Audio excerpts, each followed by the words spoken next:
Every town has a dark side. The bodies of multiple women with red or reddish-brown hair were found discarded along interstates in the mid-'80s, many of them in Tennessee, including one in Cheatham County. The so-called Redhead Murders remain a mystery, as does their killer or killers. Some Tennessee high school students believe a serial killer is responsible for the Redhead Murders. Bodies of several women found in the mid-'80s, including one in Cheatham County. Half a dozen red-headed women dumped along the sides of interstates across the country in the 1980s. The TBI says On the surface, the highways of the American South and Midwest look like any other stretch of road in the country. Long, desolate, and pretty quiet at night. You wouldn't think much about them if you drive across them, though you should.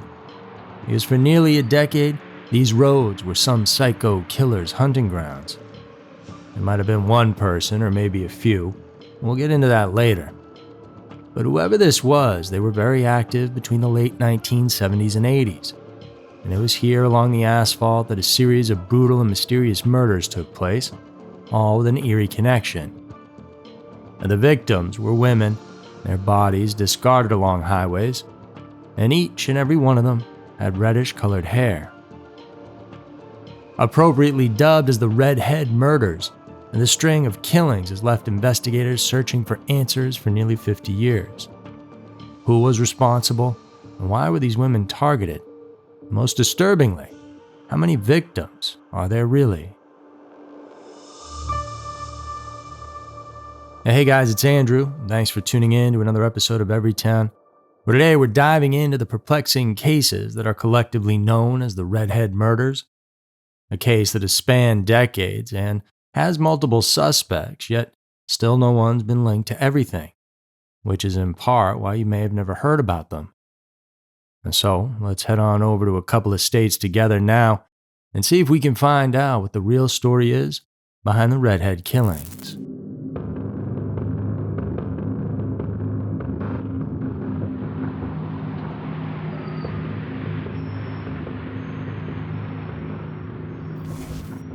In driving along America's highways, it's not uncommon to come across white crosses placed on the side of roads. And these are memorials put in the final resting place of a loved one who most commonly died out there in a traffic accident. However, in 6 locations along various interstates, there is an entirely different set of crosses along the road. One's in Arkansas, 3 are in Tennessee, there's one in Kentucky and one in West Virginia. Now, these crosses are red, and they aren't placed there for victims of traffic accidents. Now, these 6 people suffered a much darker fate. They were all murdered. While the victims vary in age, height, and appearance, there are some similarities that connect them. And most notably, each victim has red hair. And so then, how did this all come to be? On September 16th of 1984, the body of a young female was found by a hitchhiker near the exit ramp of Interstate 40, near West Memphis, Tennessee, though in Arkansas. Now, her body had been severely brutalized, and when she was found, she was wearing only the remains of a knit top. And the autopsy later confirmed her cause of death. It was strangulation. And for 9 long months, she was a Jane Doe. And then in June of 1985, fingerprint analysis finally gave her name, 28-year-old Lisa Nichols. Unfortunately, Lisa was estranged from her family for some time before her murder, and not a lot of information is known about her. And what we do know, though, is that Lisa was a local transient lady of the night, commonly known to those in the streets as Baby Doll. After Lisa's identification, investigators struggled to locate her family, and they knew she had siblings somewhere in West Virginia, where she was originally from. When they finally notified her brothers, well, neither of them even bothered to come and claim her body. In seeking answers, investigators reached out to Lisa's pimp, and he said that just 4 days before her body was found, he had last seen her climbing into a semi-truck outside a truck stop in Sherrill, Arkansas. And the autopsy suggested she had been murdered within 24 hours of that encounter. And by the time Lisa was identified, investigators had already begun to suspect a serial killer actually might be working in the area. And that's because in the 9 months that Lisa remained nameless, at least 8 other women had been found murdered under eerily similar circumstances. One detail stood out among them all. Like Lisa, every single one of the victims had red hair. You know when a new shirt just instantly becomes your favorite? Well, that's exactly what happened when I picked up a few pieces from Quince. I grabbed their organic cotton-soaked polo and a pair of European linen beach shorts, and I'm telling you, these things have been on heavy rotation ever since. Super lightweight, breathable, and they just look good, whether I'm lounging at home, headed out for dinner, or recording this podcast. And Quince makes the kind of stuff you actually want to wear. Comfortable, stylish, and surprisingly affordable. And we're talking premium pieces without the designer markups, like 50 to 80% less than what you'd pay at other luxury brands. They work directly with top-tier factories, no middleman, and they keep it all ethical and sustainable. And the quality, it seriously holds up, no compromises. Elevate your closet with Quince, and go to quince.com/everytown for free shipping on your order and 365-day returns. That's QUINCE.com/everytown to get free shipping and 365-day returns. Quince.com/everytown. On January 1st of 1985, the body of Tina Farmer was discovered bound and wrapped in a blanket at the bottom of an embankment on the south side of Interstate 75 in Jellicoe, Tennessee. Now, she was found fully clothed, but was in an advanced state of decomposition. It was believed she had also been murdered by strangulation, with her body having been dumped just 72 hours before it was found. And Tina, though, remained unidentified for decades after her body was discovered, and her case was eventually cracked through a blog post in 2018 of all things. The Tennessee Bureau of Investigation came across a blog focused on cases of missing persons, one of which was Tina Farmer's. In it, the description of Tina matched that of the description of the unidentified woman found in Campbell County. An intelligence analyst was able to track down a fingerprint card from the early 1980s, which was then compared to the post-mortem prints of the Campbell County Jane Doe. And to their surprise, it was a match. And Tina Farmer, who was just 21 years old at the time of her death, was finally identified. And Tina was originally from Indiana and had last been seen in Indianapolis with a trucker. Her family had reported her missing, but at the time, Indiana had no law requiring unidentified bodies or missing persons to be entered into a national database, which is in part why she remained unidentified for so long. With renewed interest in Tina's case now that they had a name, though, DNA testing was further conducted on her clothes, the blanket, and other evidence found at the crime scene. And there they found a man's DNA in 2019, a guy named Jerry John, who just so happened to be a trucker from Cleveland, Tennessee.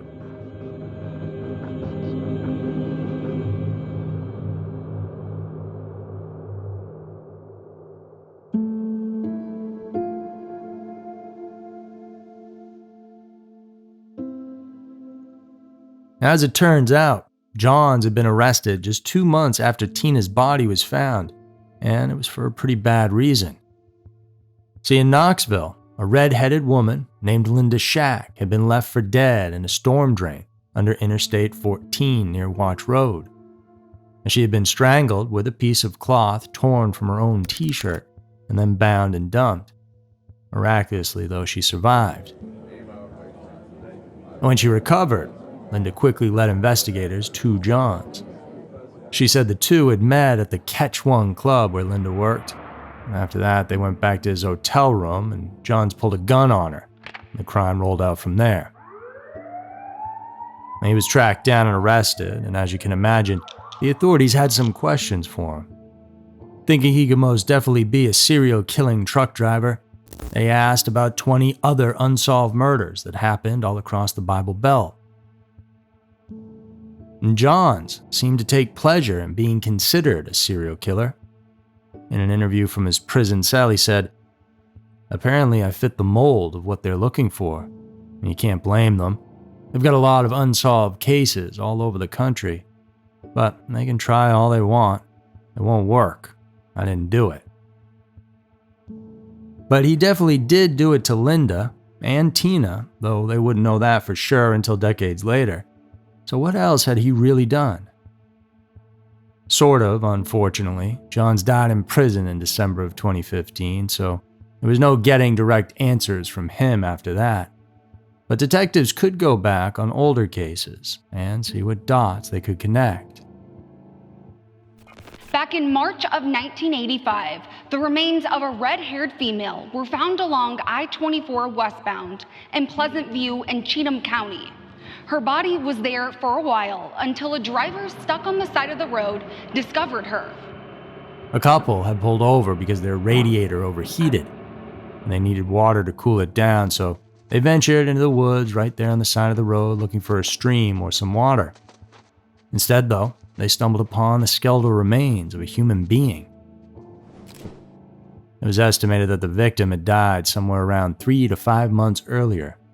The exact cause of death could not be determined, but one detail stood out, and this was yet another red-haired woman. And the victim was fully clothed, and the investigators noted another significant detail. A piece of cloth was tied around her neck in a knot, strikingly similar to the one used in Linda Shack's case. This, of course, raised the likelihood of a connection to suspected serial killer Jerry Johns. But once again, the investigation at the time was hampered, because for 38 years this victim remained unidentified. In July of 2023, though, investigators finally confirmed her identity as 23-year-old Michelle Inman, a Nashville, Tennessee native. Michelle's brother told authorities that he hadn't heard from her in more than 40 years.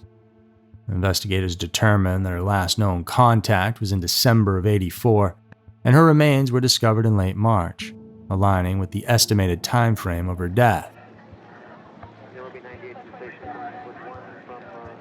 And then the very next day, on the 1st of April, yet another body was discovered. And this time the discovery took place in Gray, Tennessee, along Route 25.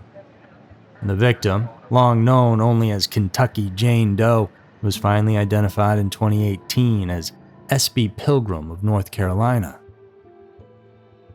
Now, her story was unique in the sense that she was found nude and inside a large white Admiral refrigerator.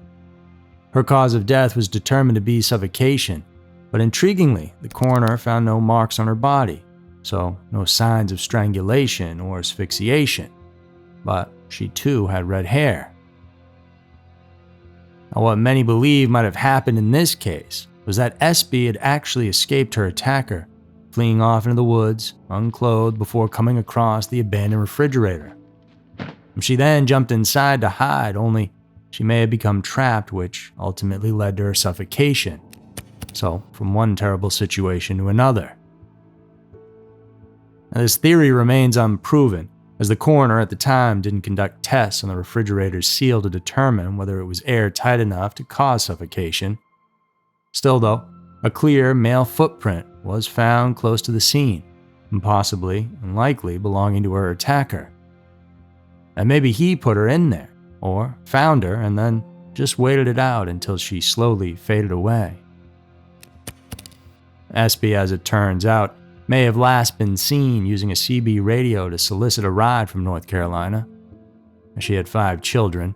The youngest, Elizabeth, was just 6 years old when her mother disappeared. And decades later, it was through these children that SB was finally identified.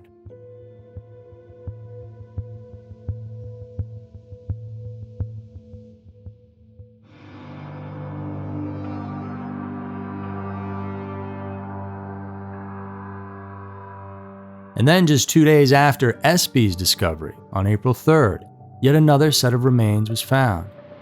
This time by a hunter, about 200 yards off Big Wheel Gap Road in Jellicoe, Tennessee. Now notably, this was the same area where Tina Farmer had been discovered just 4 months earlier. Unlike previous cases, only partial remains were recovered, a skull and 32 bones in total. Due to the level of decomposition, the victim's hair color was unknown at the time. The medical examiner estimated her age to be between 9 and 15 years old, much younger than the other victims. Because of her age, she was given the nickname Baby Girl. Forensic analysis suggested that she likely wasn't originally from Tennessee and may have come from the Midwest. This was confirmed in August of 2022 when authorities were finally able to identify her as 15-year-old Tracy Walker from Indiana. And Tracy had disappeared in 1978.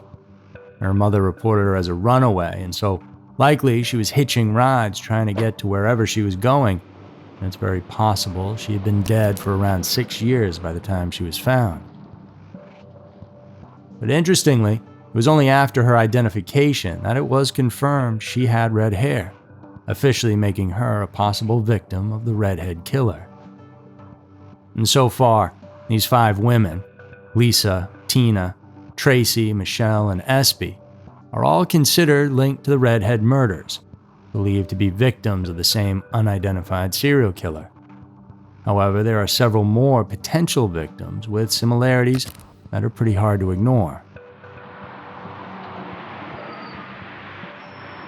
On May 25th of 1981, the body of Karen Nippers was discovered off Highway MM near Dixon, Missouri.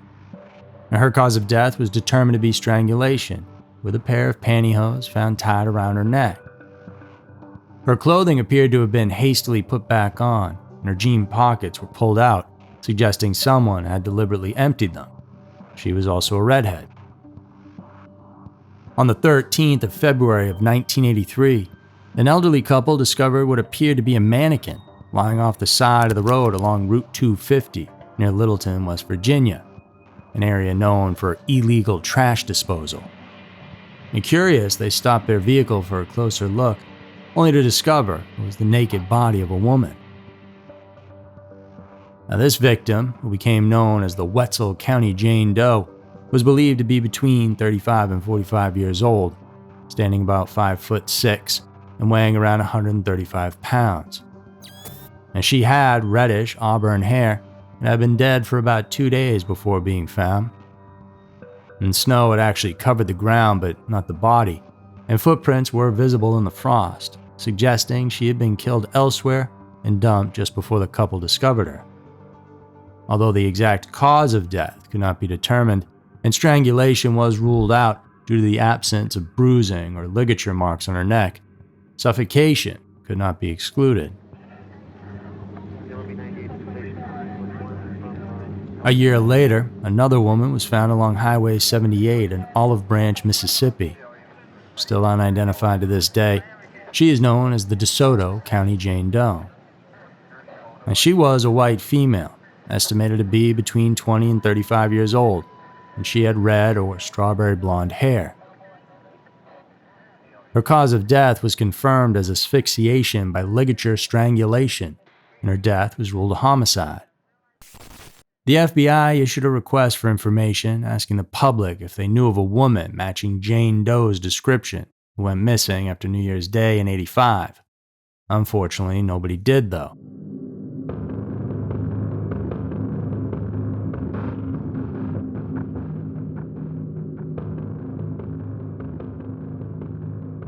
And the list goes on. The next potential victim was discovered on March 29th of '85, placing her within the peak period of the confirmed Redhead Murders. And 27-year-old Priscilla Blevins' skeletal remains were found along Interstate 40 in Waynesville, North Carolina. Authorities have never confirmed her cause of death, but she did have reddish hair. On April 20th of '85, the skeletal remains of another red-headed woman were found in Ritzville, Arkansas. She remains unidentified to this day, but was estimated to be about 30 to 40 years old, and was found a quarter of a mile south of Rivell Park Road near the Arkansas River, not next to the interstate. Her connection to the Redhead Murders is based on her red hair, though there is little other evidence to link her definitively to the case. In late 1988, the body of Stacy Chory was found on the east side of northbound Interstate 59 near Rising Fawn in Dade County, Georgia.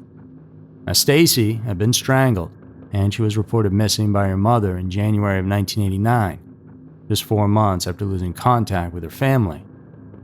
However, it wasn't until March of 2022 that her body was identified with the help of DNA testing. And Stacy had told her family that she was planning to hitchhike from North Carolina, where she had been staying, back home to Michigan. However, Stacy never made it there, and she instead ended up in Georgia, where she encountered her killer.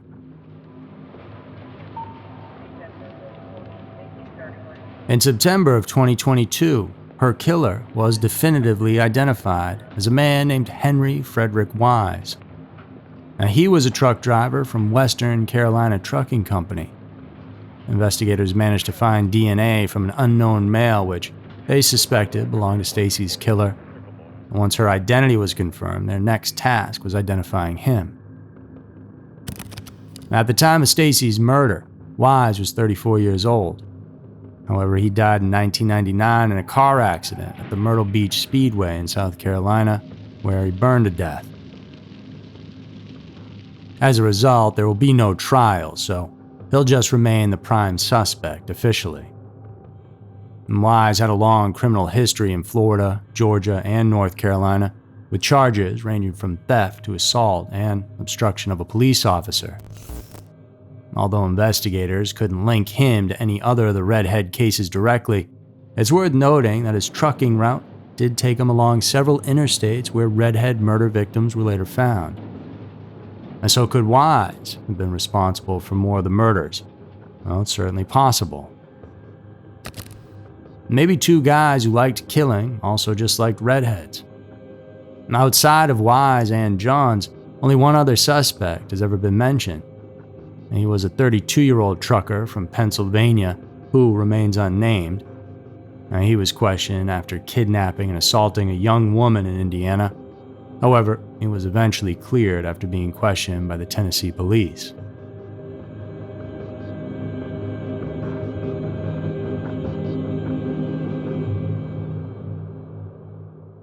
Back in 2018, the first group of Elizabethton High School students, under the guidance of their teacher, developed a profile of a serial killer who could be responsible. In September, more students joined in. An Elizabethton High School teacher and his students could be on to a major break in this case. The bodies of multiple women with red hair were found discarded along interstates back in the mid-'80s. In 2018, an interesting high school project came up for some students in Tennessee. Now, they analyzed the behavior of the Redhead killer, or killers, for an entire semester, and they may have actually cracked the case. Using criminal investigation techniques and the Doe Network website, these students were able to establish a potential connection between several of the victims. Although these connections were discussed for years, solid evidence had been lacking, and it was mostly seen as speculation. The students' findings, on the other hand, were so impressive that an FBI profiler even validated them, and they were invited to present their findings to special agents at the FBI's Knoxville Bureau. The students presented their findings to FBI behavioral analysis and other criminal justice experts, who all agreed the suspect fit the profile of the other killings. The students speculated that 6 victims, including Lisa Nichols, Wetzel County Jane Doe, Tina Farmer, Michelle Inman, and S.B. Pilgrim, were likely all killed by the same person. The knots and the ligatures were definitely a big breakthrough because we were able to tie the knots in the Tina Farmer case to newly identified victims. It was really inspiring to be like, oh my gosh, like we're doing this, like this is real, this is a real case. Like it really clicked then, like I'm doing work to help people. The student's profile suggested the killer was a male born between 1936 and 1962, likely between 59 and 62 years old at the time of the murders. They theorized that he was a truck driver who lived in or near the Knoxville area and frequented the I-40, I-75, and I-81 corridors. They also speculated that he had an above-average IQ, was right-handed and came from an unstable home and was likely a mission-oriented killer. Someone who believed they had a divine purpose in eliminating certain groups of people, like young women or apparently redheads. And the students believed the killer likely stopped his killing spree because he stopped driving and not because he was actually caught. And while this was just a school project, the FBI found the profile insightful and it raised public awareness of the case. And this actually likely contributed to the eventual identification of some of those Jane Does, which is a very positive thing.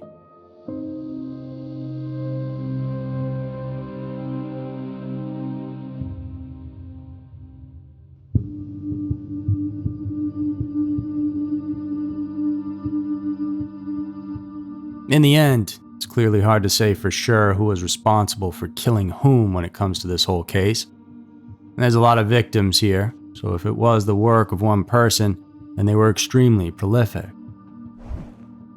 And the biggest issue with this case is twofold. One, the murders happened around 40 years ago. The longer a case sits cold on a shelf, the harder it is to warm it back up again.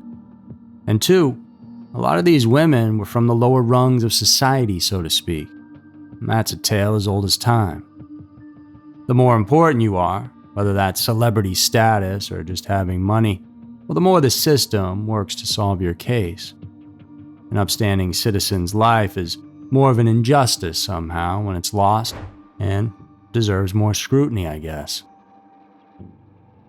If you come from a broken family and spend time hitchhiking or performing naughty acts for money, well, it's too bad you're gone, but how much effort is a detective or the DA going to put into your case when you're dead, when no one seemed to even care about you when you were alive? And that's, unfortunately, how our society is set up at the moment. And make no mistake about it, real criminals, the ones who get away with murder, know just this. It's a big part of how they choose their victims. They want to get away with it, so they can do it over and over again. The best chance of achieving that is picking out individuals that no one's going to kick up much fuss about. And so the next time you head on down the highway and you see a red cross off the side of the road, just remember that.